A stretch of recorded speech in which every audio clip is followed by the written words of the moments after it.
श्रोते हो नमस्कार. आजच्या अर्थविशेष कार्यक्रमात आपलं स्वागत. आजच्या अर्थविशेषमध्ये आपण ऐकणार आहोत केंद्र सरकारने अर्थसंकल्पाच्या पूर्वसंध्येला घेतलेल्या आर्थिक आढाव्याबद्दल.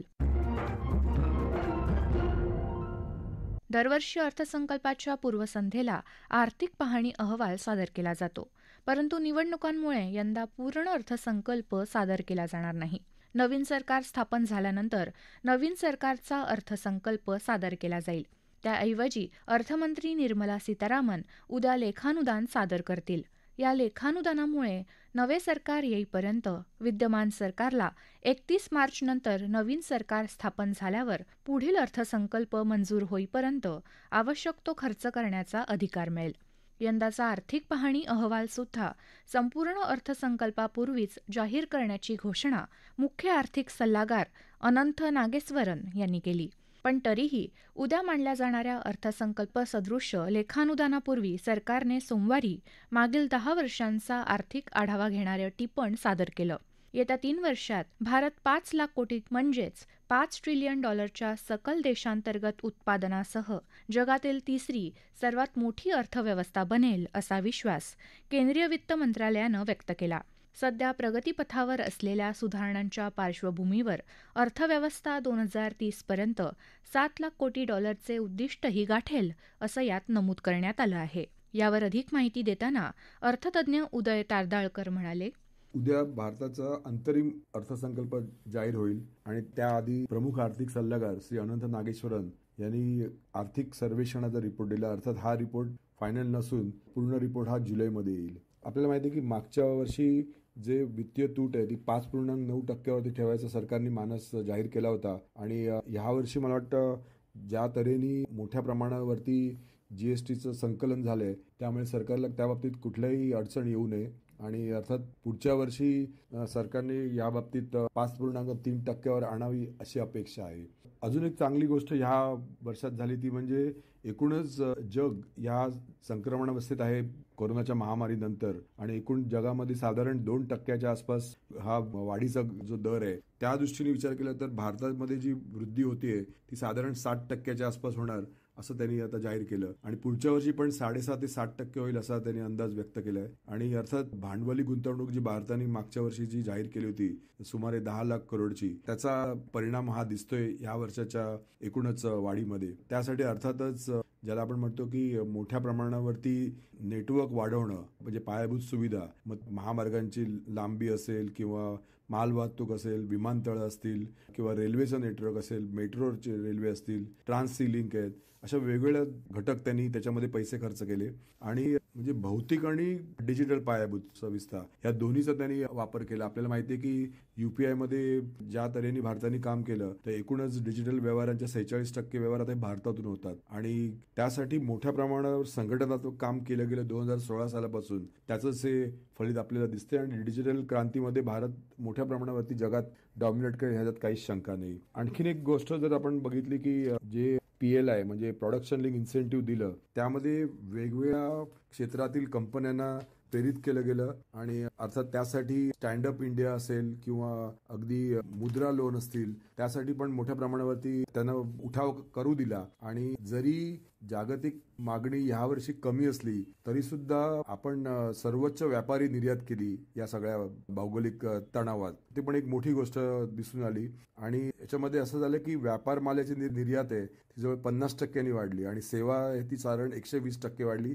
ही गेल्या 10 वर्षांची आकडेवारी आहे. तरुणांचा जर विचार केला तर लोकसंख्येच्या अनुषंगाने तरुणांच्या रोजगारात वाढ होते आणि बेरोजगारीचा जो 2017-18 मध्ये 18% होता तो आता 10% वरती आलेला आहे 22-23 आणि महिलांचा जर विचार केला तर जनधन योजना जी आहे ज्यामध्ये बँकात अकाउंट उघडली गेली त्यामध्ये महिलांनी वापरलेल्या बँक खात्यांचं प्रमाण हे जवळजवळ 79% वरती आलेलं आहे जे 15-16 मध्ये साधारण 53% वरती होतं. आणि महिलांना एक सन्मान म्हणून म्हणजे म्हणतात की अधिक शौचालय बांधून देणं, उज्ज्वला योजनेद्वारे त्यांना स्वयंपाकाचं गॅस कनेक्शन असेल किंवा पाणी पिण्याची जोडणी अशा ह्या सगळ्या गोष्टी महिलांचं जीवन हे कमी कष्ट कसे होतील यावरती भर दिला गेला आणि त्या दृष्टीने मला वाटतं महिलांना खूपच या प्रमाणावरती दिलासा मिळाला. अजून एक गोष्ट जर आपण बघितली तर मुद्रा योजनेअंतर्गत साधारण जी कर्ज दिली जातात त्यामध्ये सुद्धा जवळजवळ 68% कर्ज ही महिलांना दिली गेली.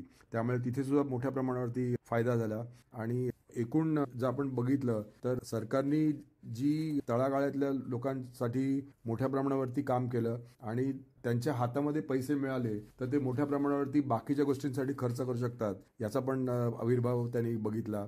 आणि अर्थातच आपल्याला माहिती आहे की ह्या इनाम प्लॅटफॉर्मशी जे बाजारपेठात जोडल्या जातात त्यामुळे कृषी आणि फलोत्पादनं ऑनलाईन विकता यावी त्यासाठी सरकारने मोठा प्रयत्न केला आणि आता जवळजवळ हे जे प्लॅटफॉर्म आहेत त्यात साधारण 1.8 कोटी शेतकरी आणि 2.5 लाख व्यापाऱ्यांची नोंदणी झाली आहे. त्यामुळे हळूहळू ह्या इनामचा फायदा मोठ्या प्रमाणावरती होईल यात काहीच शंका नाही. आणि अर्थातच पीएलआयचा आपण उल्लेख केला तर पीएलआय योजनेमध्ये साधारण 2 लाख कोटी खर्च सरकारने केला या डिसेंबर 2023 पर्यंत आणि त्याच्यामध्ये जे लघु आणि मध्यम उद्योगातले जे लाभार्थी आहेत ते साधारण 176 आहेत आणि मोठ्या कंपन्या आहेत त्या 746 आहेत. त्यामुळे तळागाळापर्यंत पोहोचण्याचा हा चांगलाच प्रयत्न आहे आणि त्यात इलेक्ट्रॉनिक उत्पादन असतील, फार्मास्युटिकल असेल, फूड प्रोसेसिंग क्षेत्रातील लोकांना या बाबतीत त्यांनी मदत केली आणि त्याच्यामुळे फार्मा क्षेत्रातील कच्च्या मालाच्या आयातीत खूप घट झाली. ड्रोनच्या उलाढालीत मोठा फायदा झाला. त्याशिवाय स्टार्टअप इंडियामध्ये पण साधारण 1,14,000 स्टार्टअप्स आपण ऑक्टोबरपर्यंत त्यांनी सुरू केले. त्यामध्ये साधारण 12 लाख नोकऱ्या निर्माण झाल्या.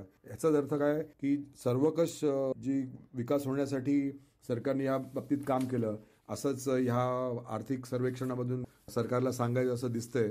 अर्थात आता उद्या अंतरिम बजेट येईल तेव्हा सरकार काय काय अजून गोष्टी करतं याकडे सगळ्यांचं आता सध्या लक्ष आहे. भारतीय अर्थव्यवस्था हा दशकभराचा प्रवास अनेक यशस्वी आर्थिक सुधारणांनी युक्त आहे. त्याच्या ठोस आणि वाढीव अशा दोन्ही प्रकारच्या लाभांनी देशाच्या आर्थिक प्रगतीमध्ये लक्षणीय योगदान दिलं आहे, असं अर्थ मंत्रालयानं नमूद केलं आहे. त्याचबरोबर सामाजिक सुधारणांसाठी आरोग्य आणि शिक्षण अशा क्षेत्रातही भरीव खर्चाची अपेक्षा केली जात आहे. सरकारचा अनुदानावर होणारा वाढीव खर्च ही चिंतेची बाब असली तरी भारतीय अर्थव्यवस्थेची कर्जाच्या बाबतीत फार चिंता करावी अशी स्थिती नाही. एकूणच या अहवालाच्या आणि येणाऱ्या अर्थसंकल्पाच्या पार्श्वभूमीवर भारताच्या अर्थव्यवस्थेच्या स्थितीवर चर्चा करताना अर्थविषयक भाष्यकार आशुतोष टिळक म्हणाले, आर्थिक वर्ष 2024-25 चा अर्थसंकल्प सादर होण्याच्या पूर्वसंध्येला जर अर्थव्यवस्थेकडे नजर फिरवली तर काही आशादायक गोष्टी पण दिसतात, काही अत्यंत आनंद देणाऱ्या गोष्टी पण दिसतात. या काळात आपल्या देशाने direct tax collection 14.7 lakh crore achieve केलेलं आहे. जीएसटी ज्या वेळेला आला त्यावेळेला याचं कलेक्शन नेमकं किती होईल, सरकारांना ते किती मिळेल याच्यामध्ये असलेली काळजीला दुर्लक्ष करून 13 लाख करोड पेक्षा जास्तीचं टॅक्स कलेक्शन, जीएसटी कलेक्शन सरकारने या काळात करून दाखवलं. नुसतं एवढंच नाही तर 2 लाख करोड किमतीचे टॅक्स फ्रॉड पकडले गेले. त्यासाठी 140 लोकांना जेलमध्ये पण टाकण्यात आलं. त्यांच्याकडून 28,000 करोड रुपयाचा टॅक्स वसूल पण केला गेला. या येणाऱ्या पुढच्या काळामध्ये 7% आसपासची ग्रोथ अगदी जरूर दिसते आहे आणि त्याच्यापेक्षा थोडासा जास्तीचा ग्रोथ रेट देखील अगदी पॉसिबल दिसतो आहे. ट्विन बॅलन्स शीट प्रॉब्लेम हा ज्या वेळेला 2014च्या आधीच्या काळामध्ये एक मोठा इश्यू होता की बँकांनी जी कर्ज दिलेली आहेत ती परत येत नाहीयेत आणि ज्यांना कर्ज दिली आहेत त्यांचे बॅलन्स शीट प्रॉब्लेम मध्ये असलेले ते माणसं कर्ज फेडू शकत नाहीयेत.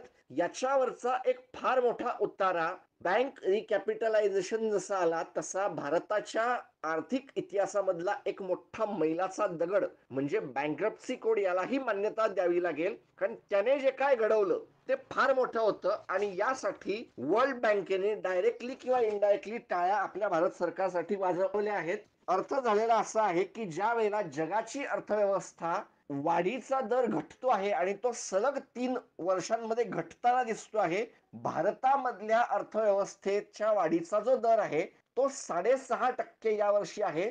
पुढच्या 1-2 वर्षात तो 60%च्या आसपास जाईल. आरबीआयचा अंदाज 6.5 ते 7च्या दरम्यान आहे. भारत सरकारचा अंदाजही तसाच आहे आणि हा अंदाज पुढच्या वर्षामध्ये 7%च्या आसपास राहील असा जो एक अंदाज व्यक्त केला गेला आहे तो अत्यंत योग्य आहे. मागच्या काही वर्षांच्या काळामध्ये रोड इन्फ्रास्ट्रक्चरवर झालेली कामं ही फार मोठी जमेची बाजू या सरकारच्या काळातली म्हणावी लागेल. या सरकारच्या काळामध्ये एक अजून जी मोठी गोष्ट झाली ती भारत हा डिफेन्ससाठी संरक्षणाच्या बाबतीमध्ये आयातक झालेला असताना आत्ताच्या काळामध्ये भारताच्या सरकारच्या मालकीच्या असलेल्या काही कंपन्या या अर्मेनिया या सरकारला त्यांच्या संरक्षणाच्या गरजेसाठीच्या गोष्टी निर्यात करताना दिसत आहेत. ही एक फार मोठी जमेची बाजू आहे आणि या सगळ्या बाजूंमध्ये बँकांची सुधारलेली आर्थिक स्थिती हा एक फार मोठा टाळ्या वाजवण्याचा गोष्ट आहे. डायव्हेस्टमेंटची फारशी गरज लागू न देता सरकारने हे करणं आणि या सगळ्यामध्ये सरकारला डिव्हिडंडचं उत्पन्न फार मोठं मिळणं ही एक जमेची बाजू आहे. येणाऱ्या 5-10 वर्षांच्या काळामध्ये जर बघायला गेलं माझ्या मतानुसार सरकारला बँकांचं रिकॅपिटलायझेशन झालेलं आहे. मोठ्या प्रमाणावर खाजगी गुंतवणूकदार जे आहेत ते गुंतवणूक करणार आहेत. अर्थव्यवस्थेतली काही क्षेत्र ही गुंतवणुकीसाठी खुली होत आहेत. भारताच्या म्युच्युअल फंडांनी 50 लाख करोडचा आकडा अचीव करणं ही एक फार मोठी या काळातली अचीवमेंट आहे आणि $5 ट्रिलियन या अर्थव्यवस्थेचं जे एक लक्ष ठेवलं गेलेलं आहे ते बऱ्यापैकी अचिवेबल वाटतं आहे. आणि ज्या प्रकारे भारताच्या आजूबाजूच्या देशांमध्ये वाढ जी आहे ती कुठेतरी गायब होते आहे, अशा काळामध्ये आपल्या देशांतर्गत उत्पादनामध्ये असलेली वाढ, सरकारने केलेलं गुंतवणूक जे कॅपिटल एक्सपेंडिचर मोठ्या प्रमाणावर दिसतं आहे, ही जमेची बाजू आहे. एक मोठी जी काळजीची गोष्ट या बाबतीत म्हणावी लागेल की 10.5 लाख करोडच्या आसपास जाऊन बसलेलं सरकारच्या कर्जाच्या वरती असलेलं व्याज हे सरकारसाठी एक जरूर काळजीची गोष्ट आहे. जी नेट ऑफ टॅक्स इन्कम म्हणजे केंद्र सरकारने इन्कम टॅक्स कलेक्ट केला की त्यातला काही वाटा हा जो राज्यांना द्यावा लागतो त्याच्या 64% भाग हा सरकारला व्याजावर पे करावा लागतो आहे. परंतु हेही तेवढंच खरं आहे की येणाऱ्या काही दिवसांमध्ये मोठ्या प्रमाणावर जागतिक गुंतवणूकदार JP मॉर्गनच्या ग्लोबल डेट मार्केट फंडामधून भारतामध्ये गुंतवणूक करायला येत आहेत. हे तर झाला पॅसिव्ह डेट फंड, पण यांच्यामुळे भारताच्या कर्ज रोख्यांमध्ये ऍक्टिव्ह फंडांचा पण एक मार्ग येण्याची शक्यता जरूर तयार झालेली आहे.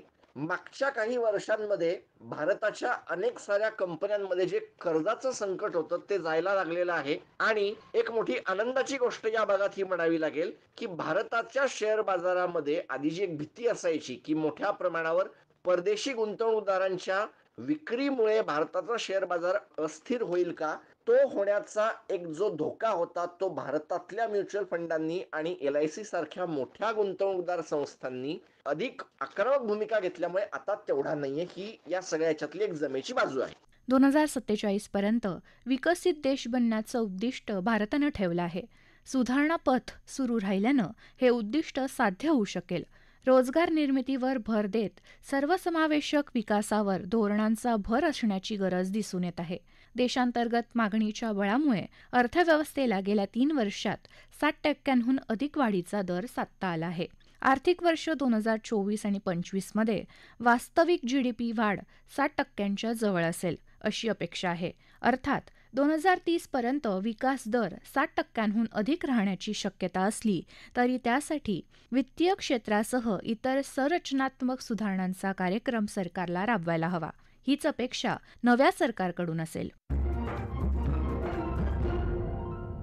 श्रोतेहो, आपला अर्थविशेष हा कार्यक्रम आपण न्यूज ऑन AIR या ॲपवरही लाईव्ह ऐकू शकता. यासोबतच आमच्या मुंबई एअर न्यूज या YouTube वाहिनीवर कार्यक्रमाचं ध्वनिमुद्रण आपल्याला कधीही ऐकता येईल. याबरोबरच आजचा अर्थविशेष हा कार्यक्रम संपला. हा कार्यक्रम आकाशवाणी मुंबईच्या प्रादेशिक वृत्त विभागानं सादर केला. संपादक आणि सादरकर्त्या सरस्वती कुवळेकर. निर्मिती सहाय्य भारती गांधी. लेखन आणि समन्वय विनोद देशपांडे आणि निवेदन नेहा कुलकर्णी.